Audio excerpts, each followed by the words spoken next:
Students, हमने linear equation पूरा पढ़ लिए, सारी मेथड्स पढ़ लिए। अब उसके वर्ड्स प्रॉब्लम आते हैं।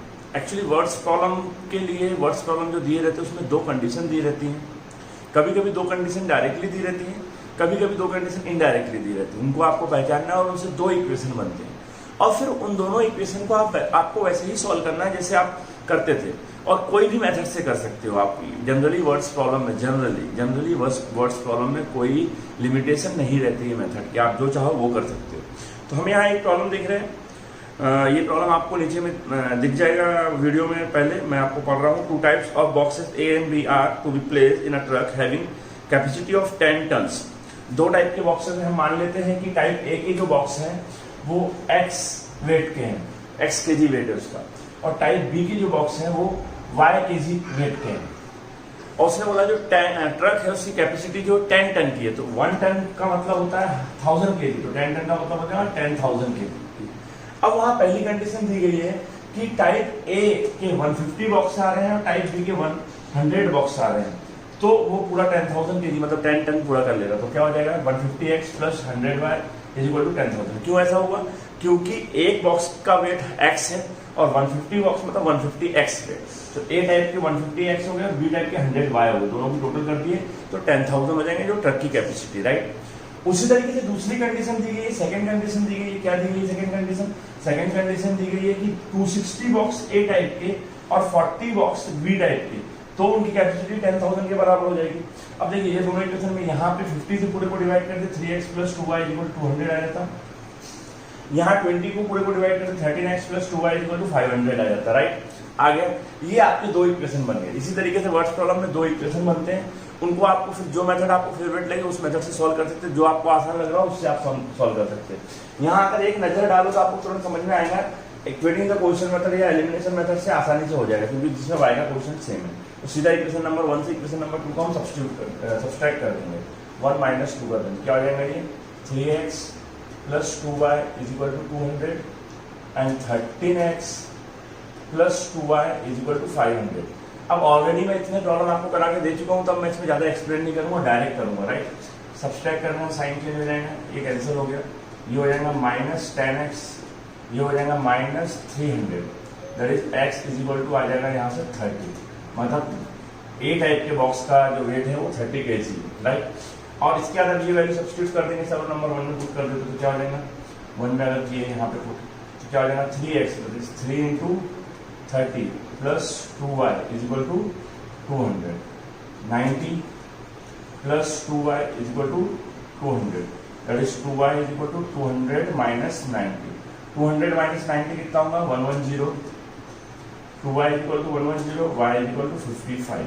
मतलब क्या हुआ यहाँ से कि जो A टाइप के बॉक्स है उनका वेट है 30 kg और B टाइप के बॉक्स है उनका वेट है 55 kg।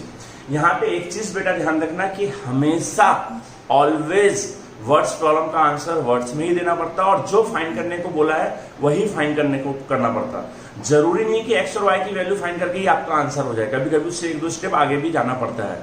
तो प्लीज इस चीज पे ध्यान दीजिए। आई होप आपको ये समझ में आ गया होगा। अब देखते हैं नेक्स्ट प्रॉब्लम।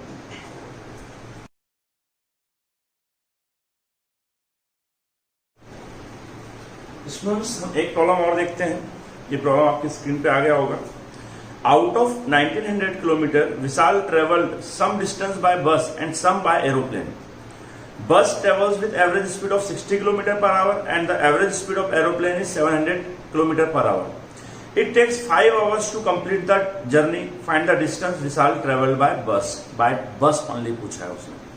हम कंसीडर कर लेते हैं कि विशाल जो है let the distance Vishal travel by बस भी x किलोमीटर एंड एरोप्लेन भी y किलोमीटर। बस से वो x किलोमीटर जा रहा है, एरोप्लेन से y किलोमीटर जा रहा है, टोटल 1900 किलोमीटर जा रहा है। तो पहला इक्वेशन फर्स्ट कंडीशन से तो बन जाता है x plus Y equal to 1900। This is your equation number 1। अब हमने एक फॉर्मूला बचपन से पढ़ा है, time is equal to distance upon speed, right. बचपन से ये फॉर्मूला पढ़ा है हमको, हमने time equal to distance upon speed. तो अब वो बोल रहा है कि बस की स्पीड जो है कितनी है 60 किलोमीटर पर आवर है एवरेज स्पीड, और वो डिस्टेंस कितना ट्रैवल कर रहा है x। तो टाइम कितना लगेगा बस से x upon 60, distance upon speed x upon 60। मतलब बस से उसको कितना टाइम लग रहा है, x अपॉन 60 आवर। क्लियर? कैसे? Time is equal to distance upon speed होता है, डिस्टेंस है x, स्पीड है 60, तो x अपॉन 60 आवर्स लगेंगे उसको बाय बस।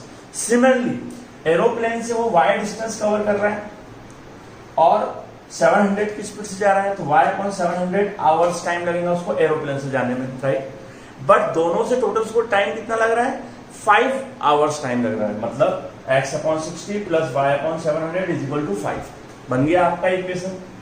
अब देखने में कॉम्प्लिकेटेड लग रहा है, लेकिन ध्यान दो, डिनोमिनेटर में नंबर है, और मैंने कहा जब भी डिनोमिनेटर में नंबर है तो आपको जस्ट क्या करना है, क्रॉस मल्टीप्लिकेशन करना है आइदर, और एलसीएम से मल्टीप्लाई कर देना, वॉट एवर यू लाइक। आप ये कैलकुलेशन कोई आपको सिखाया नहीं 10th क्लास में, ये आपको अपने हिसाब से करना है। तो मैंने यहाँ क्रॉस मल्टीप्लिकेशन किया है, देख लीजिए 700x plus 60y upon 60 into 700 is equal to 5, और फिर बाद में 700x प्लस 60y, और ये दोनों जगह से मल्टीप्लाई होंगे 5 के साथ, तो ये आ जाएगा 210000, 21 के सामने 40 है, राइट?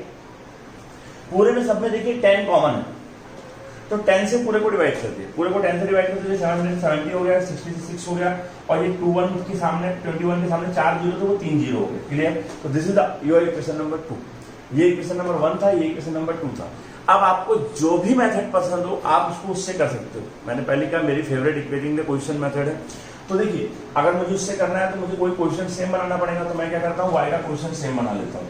तो उसके लिए क्या करूंगा, मैं इक्वेशन नंबर 1 में 6 से मल्टीप्लाई कर दूंगा, ये हो जाएगा 6x प्लस 6y, और 19 6 होता है 114, और 2 जीरो, तो 114 0 0। क्लियर? 11,400 हो जाएगा। तो ये हमारा इक्वेशन आ गया। अब मैं इस इक्वेशन को सब्सट्रैक्ट कर दूंगा, ये वाला इक्वेशन देगा, इसको नंबर 3 दूंगा मैं। अगर इसको मैं इक्वेशन नंबर 3 दे रहा हूं तो मैं बोल दूंगा सब्सट्रैक्ट 3 फ्रॉम 2।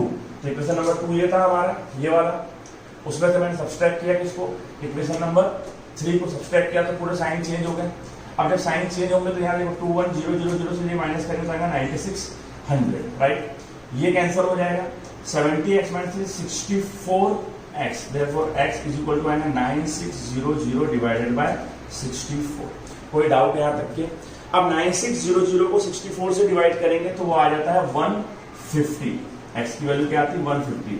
अब मुझे यहाँ किसी को ये समझाना तो नहीं पड़ेगा कि वो 150 कैसे आएगा, इतना तो आपको मतलब यहाँ पे आना ही चाहिए, ठीक है?